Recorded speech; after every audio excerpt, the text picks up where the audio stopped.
देश की राजनीति से इस वक्त की सबसे बड़ी और चौंकाने वाली खबर सामने आ रही है। पश्चिम बंगाल की सत्ताधारी पार्टी तृणमूल कांग्रेस यानी कि टीएमसी में बहुत बड़ी बगावत हो गई है। टीएमसी के 20 लोकसभा सांसदों ने ममता बनर्जी के खिलाफ बागी रुख अख्तियार कर लिया है। इन सभी सांसदों ने एक साथ लोकसभा स्पीकर को पत्र लिखकर संसद में एक अलग गुट के रूप में मान्यता देने की मांग की है। राजनीतिक गलियारों में इस खबर के आते ही हड़कंप मच चुका है। सूत्रों के मुताबिक बागी सांसदों का ये गुट जल्द ही लोकसभा स्पीकर से व्यक्तिगत रूप से मुलाकात भी करने वाला है। पश्चिम बंगाल की पूर्व मुख्यमंत्री और टीएमसी सुप्रीमो ममता बनर्जी के लिए इसे उनके राजनीतिक इतिहास का सबसे बड़ा झटका माना जा रहा है। संसद के निचले सदन यानी कि लोकसभा में 20 सांसदों का एक साथ बागी हो जाना टीएमसी के संसदीय दल को सीधे तौर पर दो फाड़ कर चुका है। वहीं बीजेपी ने टीएमसी पर तीखा हमला करते हुए टीएमसी के खत्म होने का भी दावा किया है। देखिए, टीएमसी में भगदड़ मचा हुआ है। टीएमसी ने जिस तरह से गुंडागर्दी बंगाल में किया, आज उसी का असर है कि टीएमसी के लोग अब टीएमसी के खिलाफ हो रहे हैं। भाई, इतनी बात आती नहीं थी। बिहार के बारे में लोग बोलते थे, लेकिन बंगाल में साइलेंट रिगिंग कैसे होता है, बूथ कब्जा, यही टीएमसी करके रखा था। अब तो बात खुल के सब आ रही है ना। चलो, अब देखिए कैसे ताश के पत्ते की तरह क्या हाल हो गया। वही नहीं स्थिति वहां पर है, क्योंकि उस पार्टी में भी कोई डेमोक्रेसी नहीं था। देखिए, कुछ लोगों को अधिकार है कि वो डी से डिल्यूशन में भी रहे, डी से डिनायल में भी रहे और डी से धोखा देने का प्रयास भी करे, पर सच का सामना करना पड़ेगा। यही कहते थे कि विधायक भी हमारे साथ है। 60 से अधिक विधायक निकल गए और वो असली टीएमसी अपने आप को कहलाते हैं। आज कई सारे सांसद भी नहीं रहना चाहते और ये इसलिए हो रहा है क्योंकि टीएमसी वही कर रही है जो कांग्रेस ने किया, पुत्र मोह, परिवार मोह, और जो भी परिवारवाद का भरेगा दम, उसकी पार्टी का खेला होगा खत्म।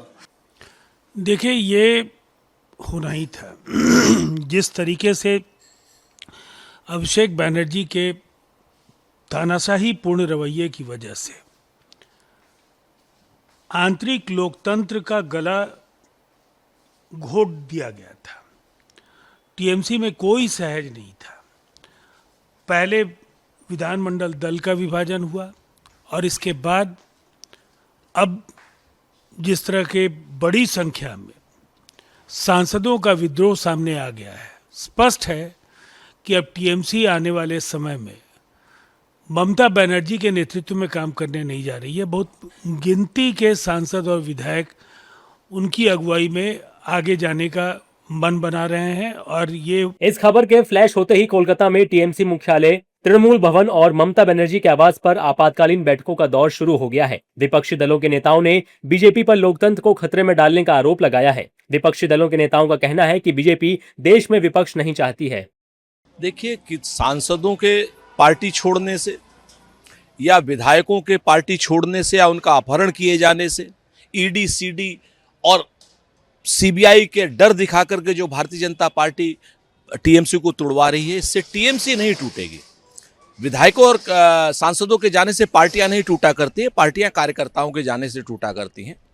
भारतीय जनता पार्टी के लोग जिस तरीके से लोकतंत्र का गला घोट रहे हैं, लोकतंत्र की हत्या कर रहे हैं, अपने बहुमत को और मजबूत जो करने की कोशिश कर रहे हैं, इससे लोकतंत्र का चीरहरण हो रहा है। देखिए, लोकतंत्र को समाप्त करने की साजिशें की जा रही हैं। भारतीय जनता पार्टी चाहती है कि देश के अंदर उसका केवल एक छत्र राज हो, ना कोई सवाल पूछने वाला हो और ना कोई लड़ने वाला हो। और ये लोगों को समझना चाहिए, खास तौर से क्षेत्रीय दलों को समझना चाहिए कि कांग्रेस के बिना ये लड़ाई संभव ही नहीं है। ममता जी के साथ जो कुछ हो रहा है वो एक तरह से वहां पर लोकतंत्र की पूरी तरीके से हत्या हो रही है। सुनिए, थोड़ा सा श्रम होना चाहिए ना जिंदगी में और राजनीति में। अभी क्या हो गया चुनाव के बाद? चुनाव का पहला का देश के लिए काम करने का आदत नहीं था, इच्छा नहीं था। अचानक चुनाव के बाद ये प्यार बढ़ गया देश को के लिए काम करने के लिए। ये एक्सप्लेन करना चाहिए ना। ये क्या हम लोग उल्लू है? देशवासी लोग उल्लू नहीं है, बंगाल का जनता और देशवासी उल्लू नहीं है ना।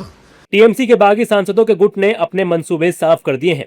लोकसभा स्पीकर को भेजे गए पत्र में सांसदों ने साफ कहा है कि वो अब टीएमसी नेतृत्व के फैसलों और पार्टी की कार्यशैली से सहमत नहीं है, इसलिए उन्हें संसद में एक अलग संसदीय दल के रूप में बैठने की अनुमति और मान्यता दी जाए। अब देखना यह दिलचस्प होगा कि अग्नि कन्या कही जाने वाली ममता बनर्जी अपनी पार्टी पर आए इस सबसे बड़े संकट से कैसे उबारती हैं।